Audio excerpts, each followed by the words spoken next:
I was born to be the collector. To protect a world I cannot be a part of. Destined to be feared for what I am.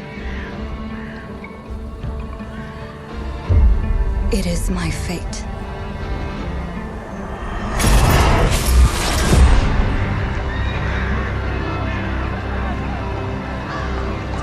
I have devoted my life to facing them.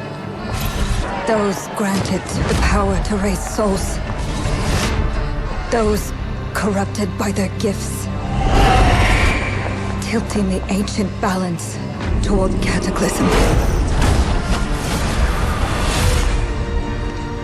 But at last, their debt is due.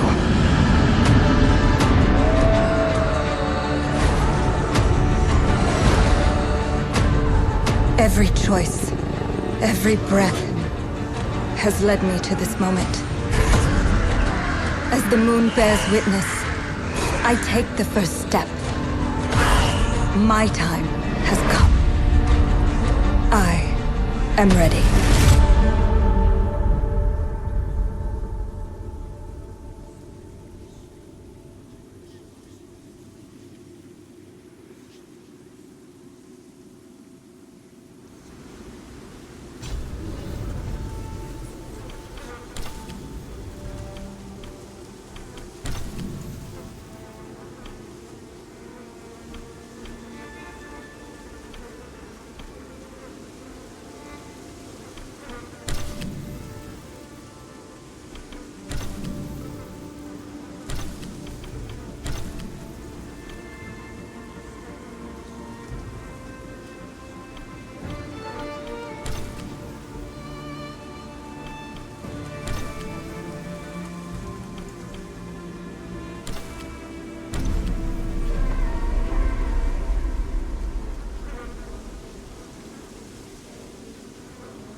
Please come in. Professor Lucas? Yes. Yes, and you must be Cleo. I'm up here. Please join me. Be right there.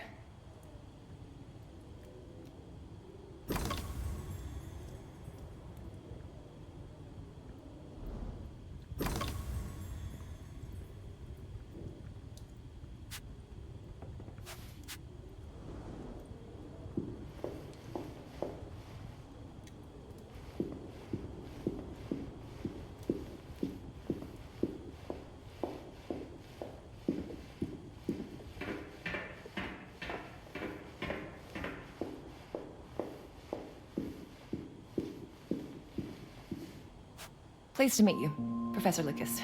The pleasure is mine, Cleo. I'm glad you called. Were you looking for something in particular? I was, but my intricate classification system failed me once again. You know, this is the exact spot where I met your father for the first time. Really?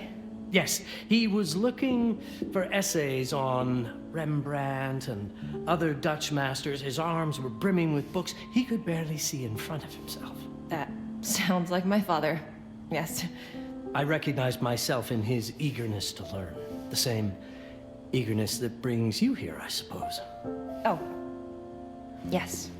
I have the letter he gave me. Could you have a look?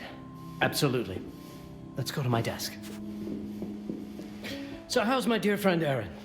You called my father a friend. Of course. He never talked about you before giving me the letter. I was devastated when he told me about his condition. I'm sorry, Cleo. He told you? When? I saw him about a year ago. He warned me that you were going to call when you were ready. Oh. I guess he told you a lot. Not much more. He is a very private person, as you know.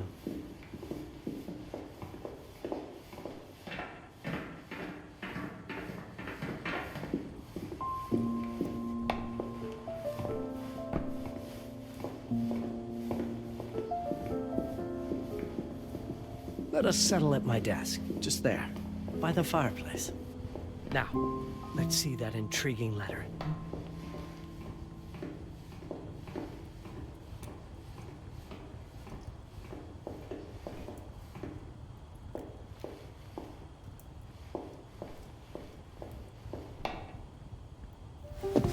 I can't read past the first line my father wrote. And then there's this last part at the end. Both are in English, but everything else is... I was hoping you could help me. I've never seen anything like this before. The writing seems to be hidden behind some sort of veil, and there's movement in it. It's like something organic. You're absolutely right. I've only seen this once before. I have a 300-year-old manuscript that has the same protective layer, which means that this letter is from the Zandaris tribe. Zandaris? Yes, it's a very ancient tribe. I wonder how your father got this letter. Can you decipher it? I'm afraid I can't. But there is a tome in here on ancient writing that mentions the Zandaris' protected communication. Although finding it may be a bit of a challenge. I think I might have stored it a little too well. The library's registry should help.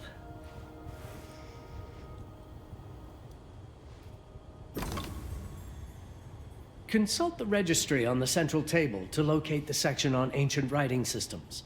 That is likely where you will find the book.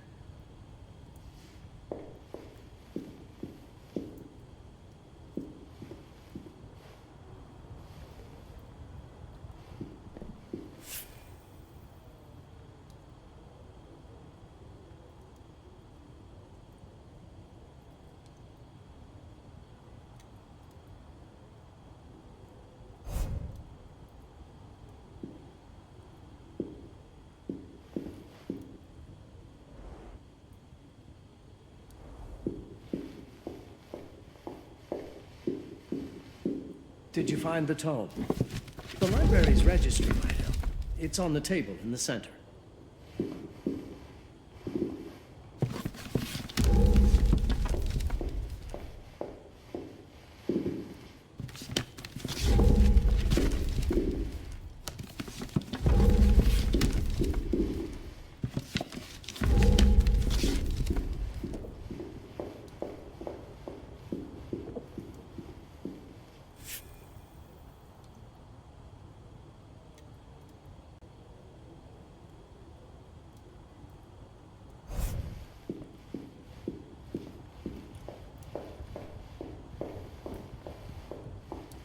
Did you find the tome?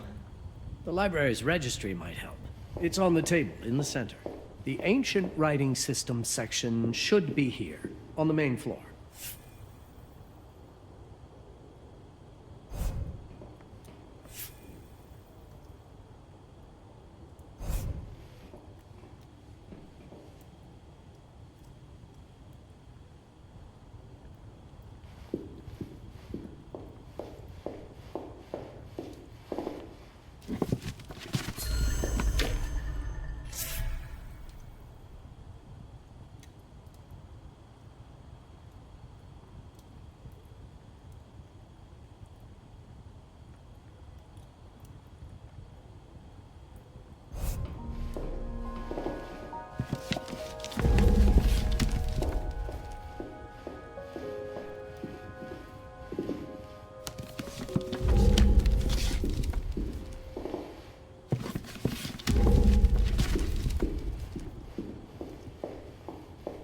What did you find? Protected Zendare's information was only decipherable through an object. Something called a heparin? Yes, of course. So you've heard of it before? I thought it was a legend. It varies depending on the source. I've never seen one. They said it appears as something unremarkable. I wonder, has your father ever given you something other than the letter? Something like a key or a pendant? He gave this to me when I was a child. But I don't think it has anything to do with... Fascinating. I don't see how this could help us decipher a language. Doesn't hurt to try.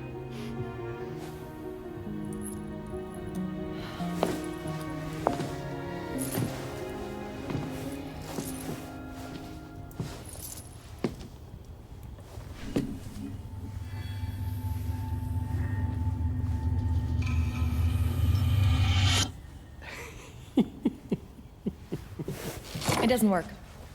It's all right. Aaron has thought this through. There must be something that we're missing. Something to activate it, maybe. What makes you so sure that my father was behind this? Would it really be so surprising? I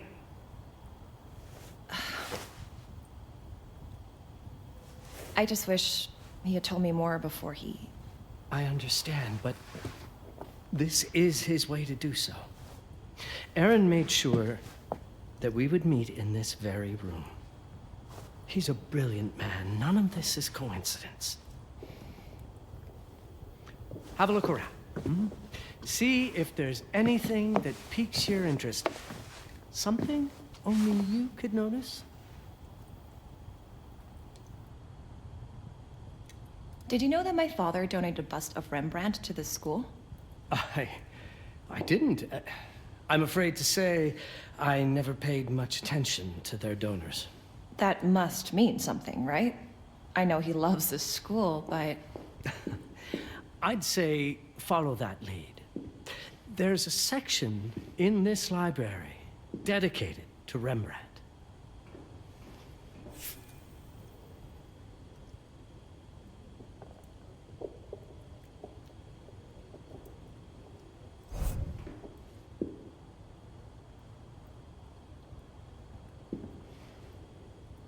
The Rembrandt lead makes a lot of sense. There's a section on Rembrandt and the Dutch Golden Age up on the mezzanine. You should take a look.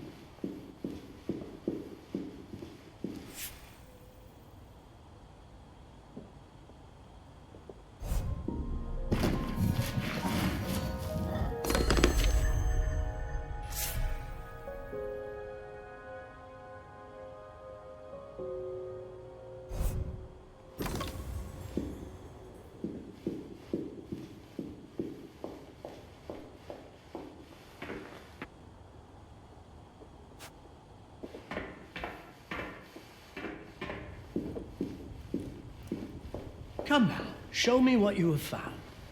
My father left me a note. Wonderful. I don't understand it, but my name's on it. Let's see. Do you know what these symbols mean? It seems to refer to a special tool. A sacred tool, most probably, and blood from, I think it specifies lifeline. Blood from a lifeline. I remember. From the hand.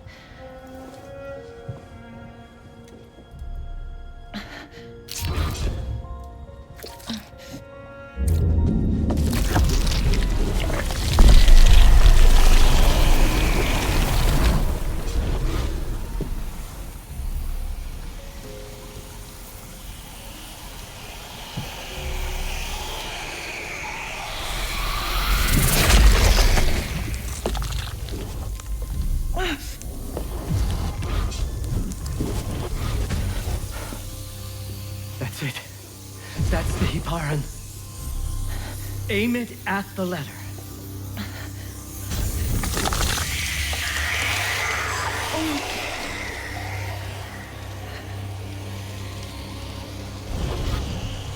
Are you all right? Yes. It's... Cleo, if you're reading this, it means you're experiencing Nux. It's this dark energy you can feel through your guts. Don't worry. It's yours, Cleo. And you'll become its master. You're my daughter, Mabel, and I love you deeply. I once promised to tell you everything about your mother. This is it, but not the way you were expecting. Take these words as a guide to prepare you for what's coming. It all started on December 30th, 1999. I was with Agnes, my girlfriend at the time. We were in Amsterdam for the year 2000 celebrations, and we had a room in a pretty cool hotel. I thought we were turning the page on a year, a century, a millennium. It was more than that. We were standing at the beginning of a new cycle. And you, Mabel, would be part of it.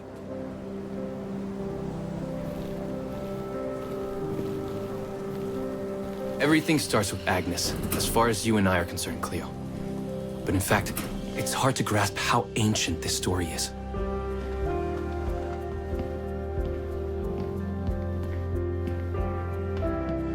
Agnes was different. An old soul, yet joyful, always surprised by life. From the very beginning, it felt as though she already knew me. It was awesome.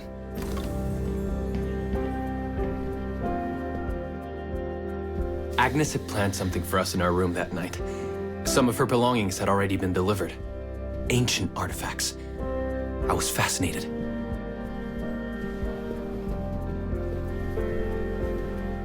Truly, I had no idea what Agnes had in mind. But you know what, Cleo? I didn't care. I was in love.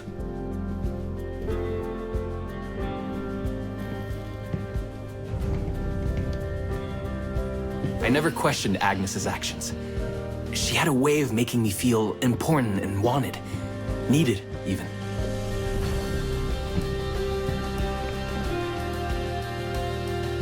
As we walked to her room, I felt a new kind of excitement. Impossible to describe. I didn't yet know I was about to lose my grip on reality.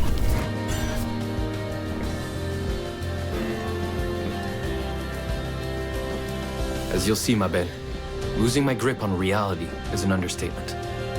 The truth is, I never had a grip on anything at all. The closer we got, the more something stirred in my veins. Nothing unpleasant. More as though the city's canals were running through my body. There was something electric about Agnes. A force emanated from her. A force I was about to discover.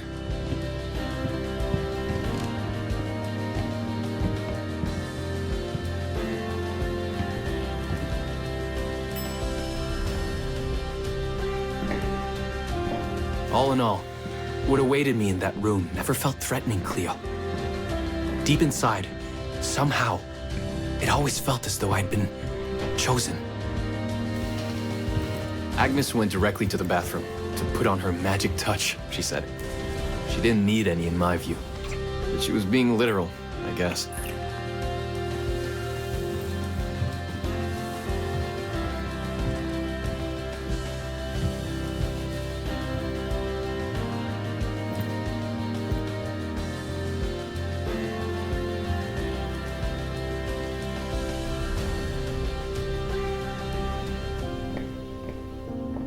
Could you set up my relics the way I told you to? She asked from the bathroom. I had to rummage through a chest, a shelf, even her bag to find those things of hers. So old they were unsettling.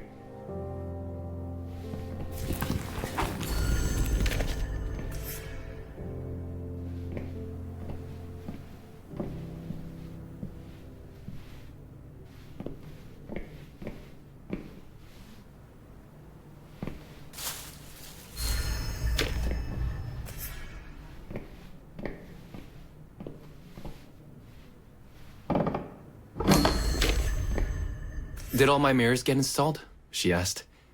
Yes. They had been placed around the bed, and the bed had been moved. Even now, I don't know how, or by whom.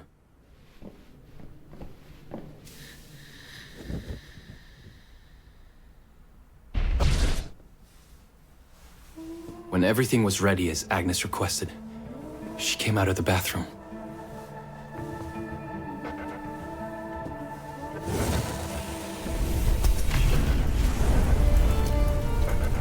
She was...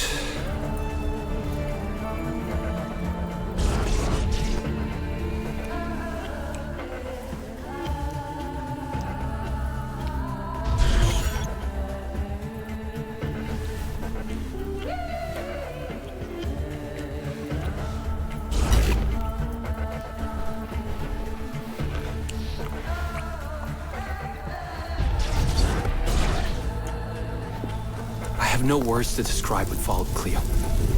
It felt ethereal until I lost the thread.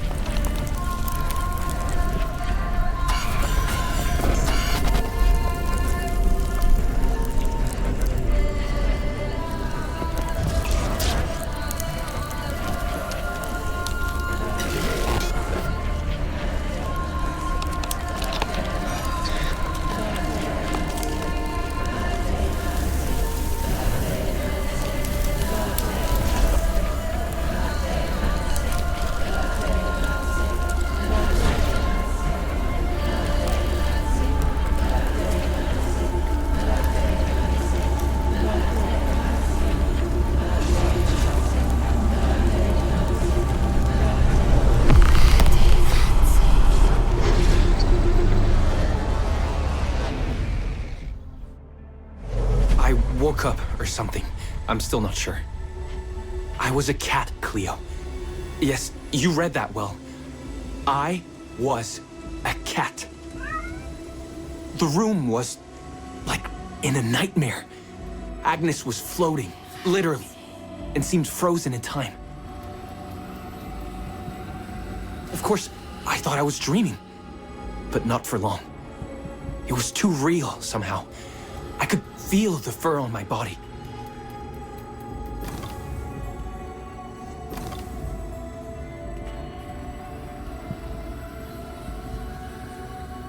My senses were heightened. Everything I saw or heard became a voice calling me. Go further, and you'll see. Go further, and you'll see.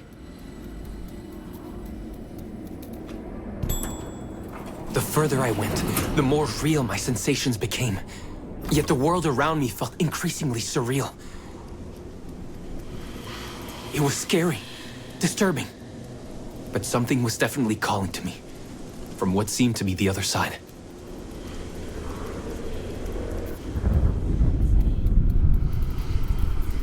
And then, in a forest, yes, a forest, I knew it in my bones. It was someone calling me. A woman. Things were blurring together, Cleo. My cat spirit, a thirst for freedom, for leaping onto anything, and my pull toward her calls. and I saw her. Frozen in time, like Agnes in the room. Then my cat's spirit again. A need to size her up.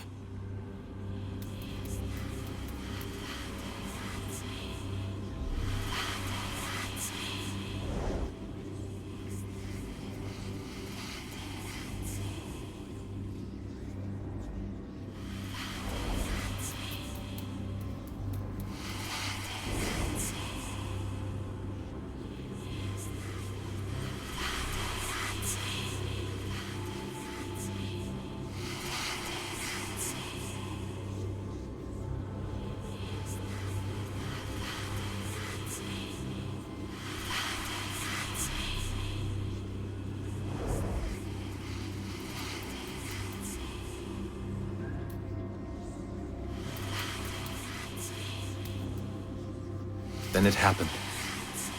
For a brief moment, I became fully feline.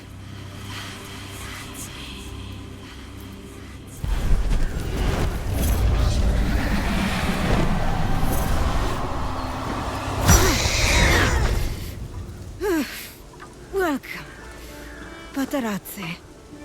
Welcome, Aaron. Aaron? You know my name? We talk? I can talk? I was in shock, Cleo. Nothing made sense. Yes, you are my union. My Patarazzi. My cat. Of course. But what? Did no one tell you about the ceremony? Where you come from? What? No! What do you mean? It matters not for now. I am Noah, the Collector. Those are the Zendaris.